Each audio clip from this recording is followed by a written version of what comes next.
want to tell you a little bit about myself, then I want to hear some responses from people. I've been involved in nonprofit ministry, leadership, and development for many, many years. I had early gray hair. I'm not as old as you maybe think I am. But I've spent nearly 40 years in Christian ministry as a volunteer, as a leader, as an elder in my church. And all that means is I've made a lot of mistakes. And I will share all those mistakes with you in the hope that you don't have to reinvent those mistakes on your own. But when you tell someone that you're involved in fundraising, people get kind of funny, right? I mean, they really do. Men kind of go for their wallets, make sure that you're not going to pick their pocket. Excuse me, women tend to hold their purses just a little bit tighter when they know that you're a fundraiser or involved in fundraising. People on airplanes call the flight attendant, ask to be reassigned to a different seat because they're sitting next to a fundraiser. So those are some perceptions that people have. I also tend to talk really fast, so I'll try to slow down as best I can. If you'll kind of speed up your listening a little bit, and we'll try to meet in the middle, perhaps. So sometimes my U.S. examples don't seem very appropriate, don't seem germane. Most people in this network say, Greg, the dollar amounts you talk about with people giving money, way too big for Europe. I get that. I'll scale those back. But let's think about ways to adapt for your own culture, for your own country, for your own currency, what will work best as we go through the next several sessions together. I'm hoping this first session will help frame fundraising a little bit different than many of the ways that people think about fundraising. I've already used several different terms for fundraising. Development, we've used development for 30 some odd years. Jerry Twombly, who you'll see a little bit of during the course of this week, actually developed a lot of this material way back in the early 1990s, and it's still relevant. And Jerry was at the very first ELF 20 some years ago. He's missed 2 now, he's retired and moved on. Spent 51 years professionally developing organizations, helping them raise dollars, helping them resource their ministries. And we've lost track of how many zeros are on the back end of the resources that God used that Jerry was helpful in raising. So development is one, fundraising is another, obviously. Advancement is one I hear in kind of higher education circles many times. In the United States, there's this term or this move, this trend, I guess, that I'm seeing where people are saying director of philanthropy or philanthropic services, trying to make fundraising sound maybe more important or less imposing, I'm not sure. And then what I find many places, like if I go work with groups in Africa, I have some clients in Ghana, I have work with a group in South Africa right now, Kenya, and when they hear the word development, they think kind of community development, economic development. It has a very different feel, because normally that's governmental or outside money coming into the government. So sometimes development doesn't seem quite right in those cultures. So whichever one of these labels fits best for you in your culture, in your country, I want you to use that. I will use these almost interchangeably.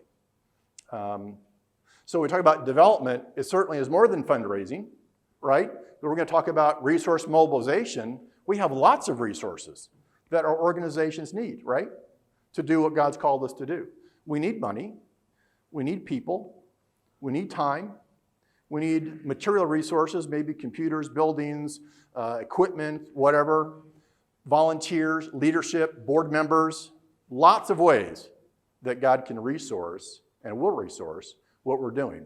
So those are kind of the terms I'll just use interchangeably, so I don't want that to be a confusing point, but just for you to understand that's kind of where I'm coming from.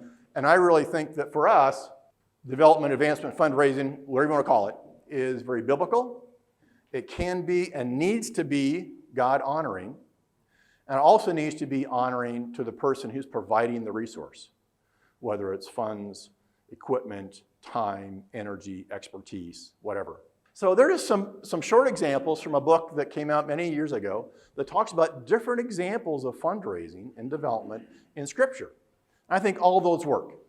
The tabernacle, people didn't just bring their material resources, they brought their craftsmanship, right? You read about people who worked with fine linen, people worked with precious metals, and they sculpted those and made those and sewed those, and those became part of the curtains and the gorgeous work that came in the tabernacle. Rebuilding the temple.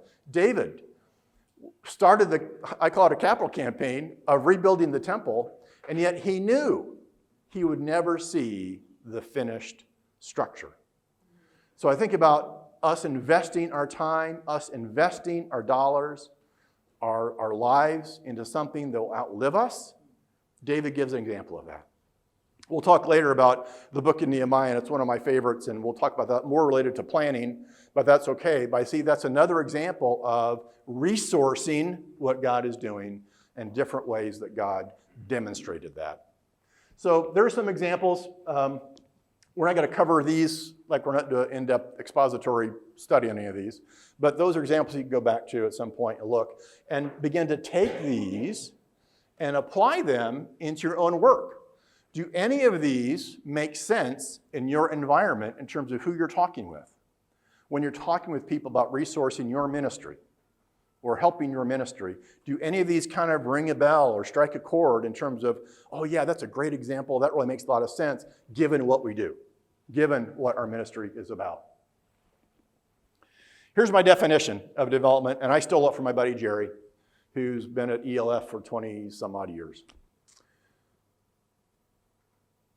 Development is the process of building rational relationships with others. It's not about a transaction. It's not about a payment. It's not about an arrangement. It's about building relationships.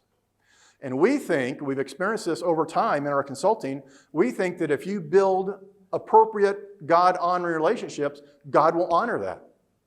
And that many times we don't have a funding issue, we have a relationship issue because of how we've approached people, how we've interacted with them, or how we've not interacted with them. So we really want to look at the idea of relationships. And because we are relational beings, because that's how God created us, we're to be in community together, then we think taking this relational development approach is A, biblical, and B, honoring to the Lord. So that's kind of the framework I want to present as we move forward for our next several sessions. Just kind of begin to think, if you're not already, thinking about relationships and not so much the fact that I'm asking people for money or I need more money. Or I think also there's an aspect of development or fundraising that we don't really think about sometimes. And for me, that's really the ministry of development. I think development, fundraising, advancement, whatever you want to call it, resource mobilization, is really about ministering in the broadest sense to the people who are part of our organization. Donor partners, volunteers, board members, advocates, constituents, beneficiaries, a way to minister to them in a way that's meaningful and real and significant. So if rational relationships are important, meaningful relationships are important, two-way kind of relationships are important in development and fundraising, then how can we use our development practices, our fundraising strategies, to really build them up as well as they invest in us? Hear a lot of people at church talk about, stewarding, being good stewards, providing your tithe to the local church, which I am all about. Please do that. Some sort of percentage giving, and then gifts above that to missionaries, to organizations, to other ministries. We talk a lot about in development work, stewarding the donation, making sure that it's accepted appropriately, making sure that it's used for what the donor intended it to be used for, making sure that we give thanks and gratitude for the person or for the individuals who provided that gift, right? That all seems pretty smart. In fact, most countries, there's some pretty strict regulations about using the money the way that it was meant to be used, and not diverting it off here or using it for something else. So that's an important concept in terms of stewarding the donation. However, I think we need to steward the donor as well. And again, that ministry aspect of how do we make sure that we're helping to meet their needs? The reason I view this as a ministry is I have seen people who have been at the table and you're kind of asking them to participate in your ministry, and they say, well, you know what? If you ask them questions about how God's working in their life and how God is showing them how to work with their money and their family finances, and they're kind of talking to you, and at some point they kind of, I've had this happen, get kind of an odd expression. And you say, what are you thinking? Well, I just don't really think that your organization is where I'm supposed to give my money. Now, most people would call that bad. I spent a lot of time working with this person or this family and putting materials together and scheduling the appointment and sitting down with them, and they don't want to support us. You know what? That's okay with me. Because that means God's working in their heart. He's showing them to do something else with their money, something else with their time. And to me, that demonstrates their obedience and discipleship. So if I can help facilitate that, that doesn't happen very often, because people don't meet with you usually if they don't have an interest in supporting your organization. But a way to really minister to them, that it's not just, I'm here, I'm here to ask you for money, get your checkbook out, we can keep this short and simple, just write the check, we'll be done. No, it's about building relationships with those people and really kind of connecting with them in a really meaningful way. And I've seen many people who kind of walk away from a meeting and they have to go back to their spouse or whatever and talk about the situation, and they come back with far greater generosity than I would ever imagined from that family or their situation or that project. And it's really so encouraging to see God work in that way, because he's worked in their life as well as worked in my life, my lack of faith, in terms of how they demonstrate their generosity towards an organization or towards a ministry. So many times, won't happen the first meeting. Many times we have an opportunity to really help foster their own spiritual growth and obedience and mission that God has called them to do, while they're helping us support our mission and what God's called us to do. You'll see this, again, a term from Jerry, lead with your vision, not with your need. I see so many organizations that start with their letter or their newsletter or their email that says, we're short of funds this month. We need more computers. We had a shortfall in our budget. The cost of living is really high right now, so we didn't budget properly, and therefore we're short on our annual funds. Would you please give? And we need this much money by this time. And it sometimes feels like begging to me.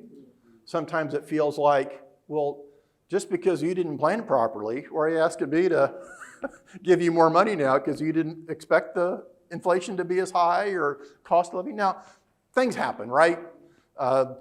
Natural disasters happen. Pandemics happen. We can't anticipate all of those. But so many times for me, if a group keeps coming back to me and asking out of need, then I start to wonder about how do they do their planning? How do they do their operations? Are they really ahead of or keeping track of their vision? Every organization has needs. And I get dozens of mails and emails and brochures and video clips in my social media from groups that have need. People give to people who have vision. So lead with your vision. And don't just start with, we need this, we need that. At some point in the conversation, you'll talk about that need, because it's a real need. But let people know, what might God be able to do if we get this computer equipment, if we get this additional funding, if we get this project dealt with and funded fully? How will God then be able to work? What will God be doing? That longer term view, instead of right here in front of us sometimes. So you'll see us talk about this a lot. I think a couple of things, if you take out of this session, kind of this relational concept, kind of fundraising as a ministry, and this idea of casting vision, I think is really important. And one thing, again, you'll hear us talk about a lot over the next 3 or 4 days as we continue to talk about this. Love that verse. And think of so many times in my own life when my treasure has been off, and therefore my heart has been off. So for me, it's a great reminder for me as an individual, for me as a husband with my wife to determine what we treasure, what that looks like.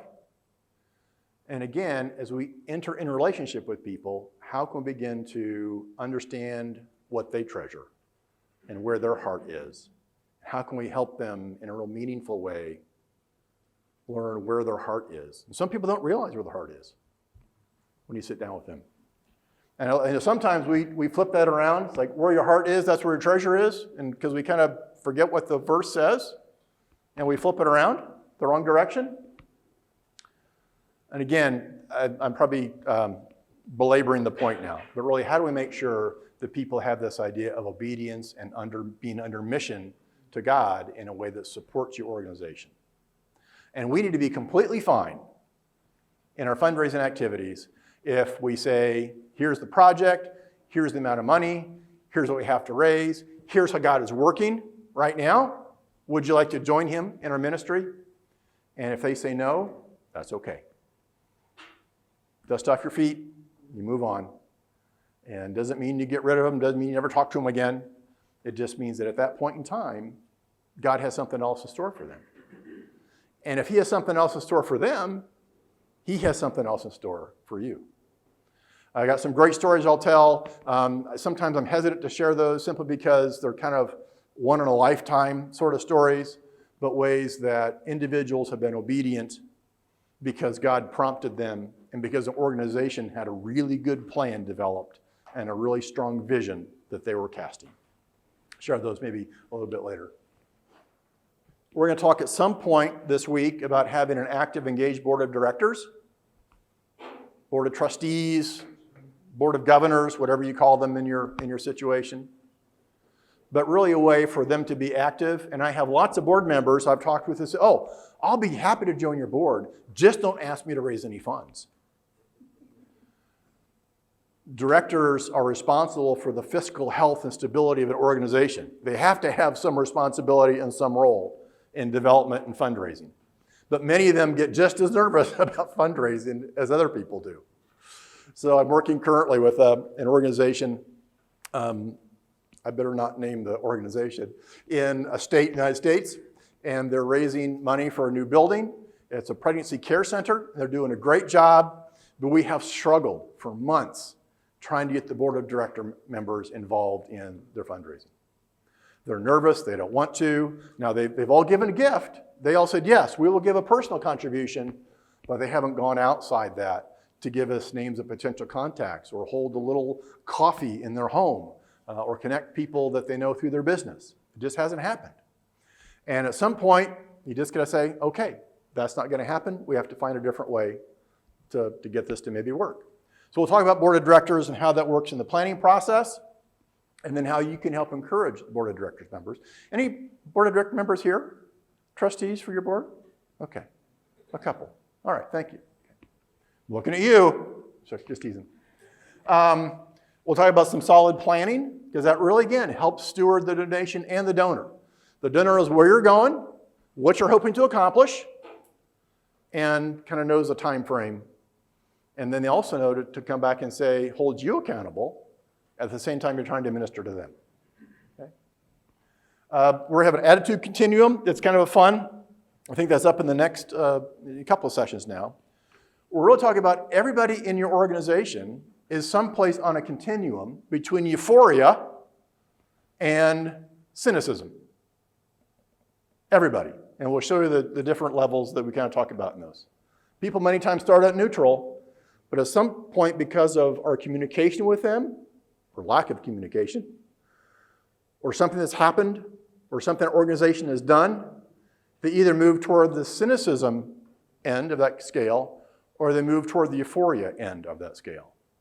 And I'm convinced that probably 99% of the reason those people are at that place in that continuum is because of what we've done, or what we haven't done.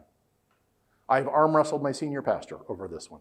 He doesn't believe that. He thinks that people have a responsibility, and it's not always on the church if people don't like the music, or people don't like the sermon series, or people don't like, the new carpet in the worship center, whatever that is.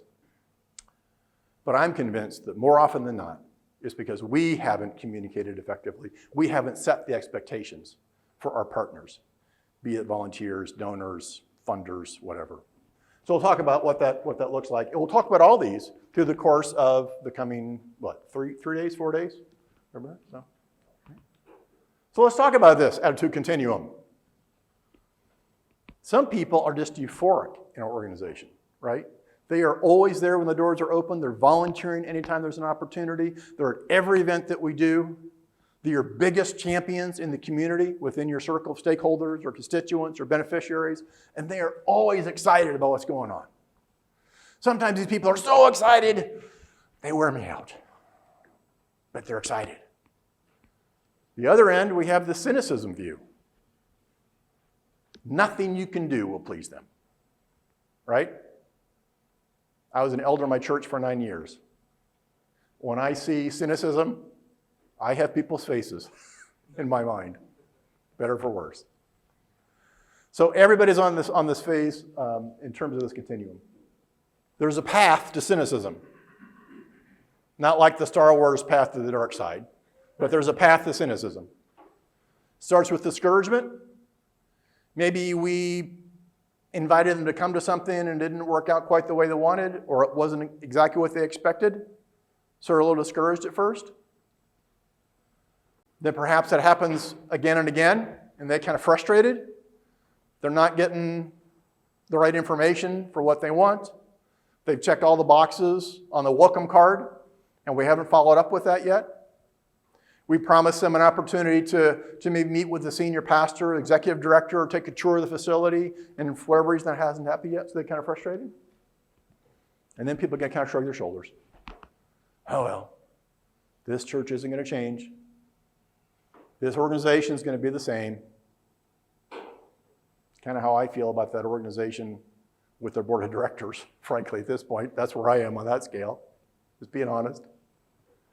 And then cynicism. My experience, there's no scientific research on this, by the way, but my experience tells me that if you get people to the frustration and apathy point, it is so hard to bring them back to neutral. So the idea is, as we communicate what we want to communicate, and as we set expectations for people, we want to do as best we can to keep them from getting outside that discouragement realm. There's also a path to euphoria. People get encouraged by something we did. People get encouraged because they heard a testimony of some person's life who has changed because of our ministry. And they kind of, wow, that's really cool. That really blessed me. And then people get kind of hopeful, right? Well, gosh, I'm encouraged. And then I heard another story, and that's just really neat. I'm really excited about what this organization is doing. Wonder how I can get in and help. Wonder what I might be able to do. Then they get real enthusiastic. And they're knocking on your door asking, how can I be helpful? What can I do to help? God's called me to this place to help serve as a volunteer. What can I do? Come over here and stuff envelopes? Paint the building? I don't know, because we haven't thought about it. I don't know many people in my life who stay on the euphoria side for a very long period of time, because it takes a lot of energy. And I'm probably not that person. But at the same time, if you get people to encouragement and to hope, they're with you. They're bought in. They are part of your family, whether you realize it or not. Whether you treat them like family or not. So be thinking about people in your ministry that you have contact with, constituents, beneficiaries, stakeholders, partners, church pastors in the area that support your organization or ministry. And where do you think they are on this continuum? Where would you put yourself on this continuum? In your own church or in your own organization? Sometimes that self-reflection is important. If I'm discouraged, if I'm frustrated, what do I need to do to move myself back to neutral and move myself back to a positive situation? And again, I think, and we can arm wrestle over this over lunch, be happy to have the conversation. I think so many times those people are on that place in that continuum because of something we did or said or didn't do or didn't say. Because we've not set the expectations in terms of how we've communicated to them. Therefore, they had their own expectations, not ones that we gave them.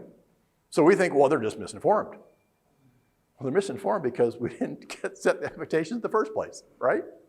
Here's just a quick list. We'll have more of these as we move on. A quick list of questions I like to ask people when I sit down with them in an appointment. And I may or may not be interested in actually asking them for a gift at that point, or to become a board member, or whatever the invitation happens to look like, but I want to learn more about them. I always tell the kind of joke that, I've got 2 ears and 1 mouth. I ought to be listening twice as much as I speak in a setting or a situation. I've done a lot of work with student leadership, high school students, secondary school students, and had a young girl once say that her definition of listening was waiting for her turn to talk. Sometimes we're like that, right? But what does it mean to really engage? If we're thinking about this being a ministry and thinking about being in a relationship with people, how can we learn more about them? How can we build relationships with people that make sense and can be authentic and genuine? If you sit down with someone and they think you're going to ask them for a financial gift, and you ask them first, how is God working in your life? That will change the entire tone of the conversation. Trust me. And they'll kind of look back a little bit, then they start to kind of share that. And you kind of draw out some more questions about what does that mean, and what have they been reading, and what has the pastor been speaking at their church about. You kind of learn where they are in terms of their own spiritual growth and their own obedience. And that may tell you a lot about whether they're prepared to consider giving you a gift. So again, those are sample questions. You have copies of the PowerPoints, is that right? All available? So feel free to take those, steal them, use them, adapt them. And again, make as many adaptations as you need to fit your country, your currency, your culture. That makes a lot of sense. One thing I always encourage people to do, and I always get involved in the staff meetings with organizations I'm working with as a consultant, and they come to me and say, well, you pray differently. What do you mean I pray differently? Makes me nervous sometimes when they say that. But I end up praying not for money. I don't pray for success for the capital campaign. I'm praying for God to work in the hearts of the people in the room I'm praying with, the staff and the board members, and I'm praying for God to work in the hearts of the people that we'll ultimately be talking to. So, and most people think that's refreshing. I had one board member say that I just wasn't being clear enough in my prayers. Okay. But if that's how God directed me to pray, then okay. And he's going to interpret it anyway, right? So he heard it the way that he meant to hear it. But I think sometimes allowing staff to pray, not just for money, but praying in an honest, real, direct way for individuals. I had a lot of examples when COVID first hit and people couldn't interact in person, and all these ministries were trying to figure out how do we still do what we're supposed to be doing and serve God and serve our clients and stakeholders and constituents without being in close proximity to them. A lot of them just said, we're going to start praying. So they pick up the phone and they call a beneficiary, or they'd call a donor or pursue. We're just checking in. How are you doing? Because you're going through all the same stuff we are. And at least in the States, that was a huge encouragement for so many donors and so many organizations that said, we're not going to talk about money. We got some basic stuff going on here because people are getting sick. Friends are critically ill. People that aren't ill are caring for others. And I'm not asking for another pandemic. Please don't hear that. But a way to really express that that pastor's heart, that ministering heart to people. And doesn't mean you have to call every single person, and you can kind of sort out who might get a call, who might get a thank you card, who might just get a little pick-me-up note. That gets back to some of the ways we can encourage people. But the pandemic for me was just a really great example of that. We saw, at least in the United States, not sure if this happened in Europe or not, United States, people got so tired of all the emails that I knew a gentleman who had a kind of a long walk to his mailbox, and he was walking out to his mailbox a couple of times a day just to check the mailbox because he just wanted a real live letter from somebody. Used to be like, we used to get all this junk mail in the United States, And we just start throwing it out because we got so much of it. And we got an email. Ooh, I got an email. And now 15 years later, we're going, oh, emails. And ooh, I got a card from somebody. It's just completely reversed in terms of our perception of how that communication works. So you want to be kind of thinking about that as well as you begin to work with your constituents. What's the best way to communicate with a particular individual or that group of individuals in terms of where they are in relationship to us? Okay. Here's how I would suggest you start. And I think that handout, if you want to pull it out now or just get a piece of paper, I'll give you a few minutes because we have some time. We got time. I want you to kind of just, well, in fact, I'll pray for us in just a second. I want you to come up with 6 or 8 individuals within your organization. Could be donors, could be board members, could be prospective donors, prospective volunteer. I want you to kind of pray for God to give you the names of those individuals. 4, 6, 8. I'm going to hold it hard and fast to a number. And then begin to think through what might you do to set up and have a meeting with those people in the next month. Based on your time, based on your energy, based on your confidence level, kind of where you want to go.